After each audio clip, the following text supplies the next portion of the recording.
Hello, and welcome to Ask Bellco, the show that answers your financial questions. To have your questions answered, just send them to us on social media using the hashtag AskBellco.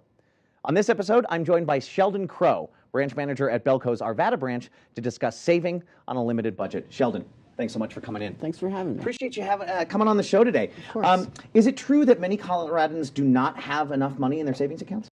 Yeah, absolutely. I mean, it's true. It's a true emergency. You know, there's about 60% of people who can't save even $500, and if they were in a bind, they don't know where they would go to. You know, whether that's credit cards, whether that's family. You know, it truly is amazing. But I get it. I know that for a lot of millennials, what it comes down to is starting saving, right? They've got their paycheck. This time, I'm going to save money this time. I'm going to save it. I'm going to save it next paycheck. Right. Right? So what are some good tips to get started saving? Yeah, I think we all have the standpoint where we get paid and we're like, great, now I can pay A, B, C, and D. That's rent, cell phone, insurance, car payment, right off the top. I can add a couple more on there. Of course, you know, and it's that knowing that you got the checklist. However, take a step back. Pay yourself first. Pay yourself first. Can you explain a little bit more? What do you mean by that? It seems like a fun way to live. I think that's one thing that we don't do quite enough.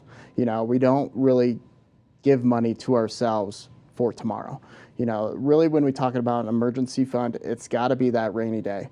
Now that's kind of almost antithetical to the way I feel a lot of people handle their finances, which is kind of more along the way that you said, right? Yeah. That we get that check and there's the checklist, and you start at the highest level expenses, rent, and then this, that, and then whatever you're left with at the end of the day, at the end of that checklist, that's what you have paid yourself for this pay period, whether it's 75 cents or $25 or $200. Right. But you're saying that maybe instead we should take that $200 right off the top, stick it in the savings account, and then move on. Is that what I'm hearing? Well, I mean, you could do $200, and that would be a fantastic start, but when I talk to some individuals, they move that $200, the bills go through the month. What do? They move that $200 right back to their checking account because they got to pay something. Right. Then you didn't really end up paying yourself. You ended up just moving money into one account and you moved it right on back. The idea is you could wait to the end and move the $20 over or the change or whatever that looks like.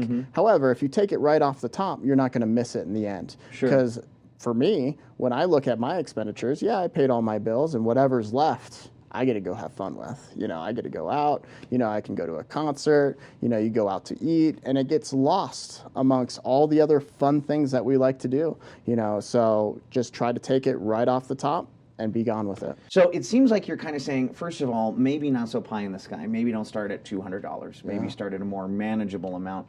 Are there any other kind of easy tips for getting started saving? Yeah, I mean, you could definitely start with the change in your middle console of your car. You could definitely start there. Excuse me, but that change is exclusively for soda and candy bars at the gas station. And I get that. However, that is a savings account regardless. If My you car stop, is a savings account? why not? Yeah, if that works for you and that you can add it up enough in order to actually liquidate it, take it in, go get it counted, and then you end up with $100. I mean, why not? You're saying that starting saving could be as simple as not using that stuff in your center console for sodas. Right, absolutely.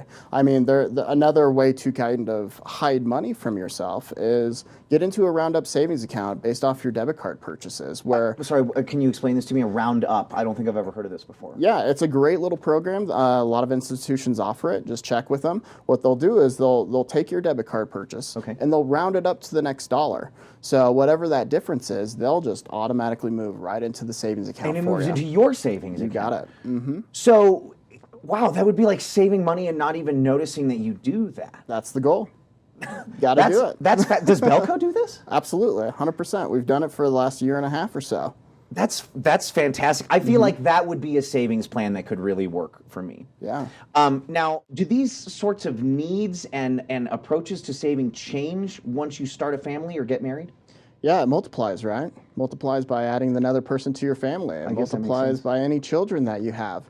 It just makes the expenditures that you may come across later in life a larger dollar amount. You know, you're not going to see the same emergency funds in your 20s as you may see in your 30s, because it could be a house thing that broke. It could be your water heater that just blew. Right. You know, and you have to think Medical larger. issue with a child or something. Of course, yeah. Yeah. You have to think larger. You have to multiply it. You know, so the rule of thumb is, yeah, you want to save, you know, 6 months if you can, you know, but make it 3. You know, just have something to go to in case something happens like that. And when you start adding people to your family, you know, it is going to multiply by however many people that you have.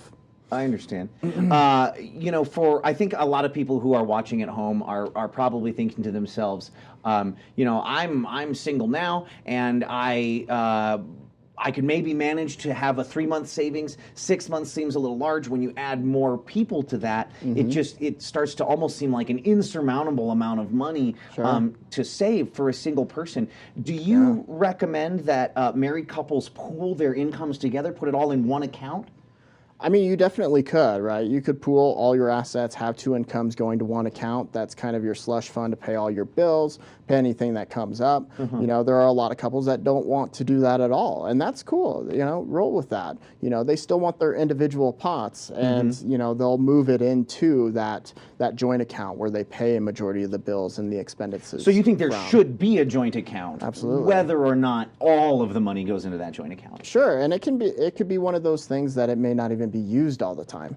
You know, you could say you pay these bills and I'll pay mine, and that's how we split it. That's cool. But have one account that for those items that ultimately get joint accounts, that you'll want that in order to pay out of it. You know, whether that's collectively going on a trip. You know, you both want debit cards off your vacation account that just happens to be a joint account, right? Sure. Or if you file your taxes jointly, you'll want that joint account because your return check's going to come in both of your names, and you'll want to dump it in that one. And you can disperse it from there. Keep it liquid. Keep it active. Move it around. You know, it doesn't have to have a minimum balance in order to, you know, be in existence. Just have one just in case.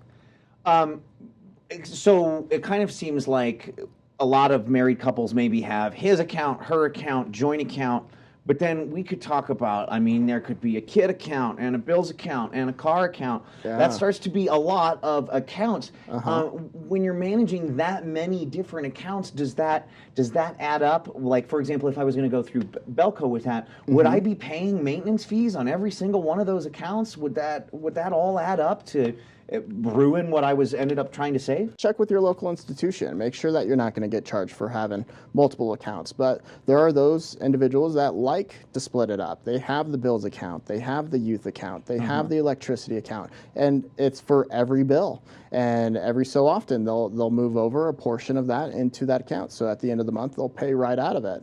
You know, and that works for people. You know, I think the main thing that people forget about savings, they think about budgets, they think about, you know, all the things that go on in our lives. It's just make sure your bills are paid. Make sure that you stay current. Make sure that it is a system that works for you, because everybody's going to be a little different. The biggest thing is just make sure you're actually doing it. Well, I have to say, after talking with you about savings today, I feel like even I can find savings in my budget. So, Sheldon, thank you so much for joining us. Thank you. Pleasure having you on the show. Please come back and see us again. And thanks to everyone for watching. Join us next month when we tackle credit scores. Why are they so important? What steps can we take to improve our score? Send us your credit score questions using the hashtag AskBellco on social media, and come on back next month for your answer. See you then.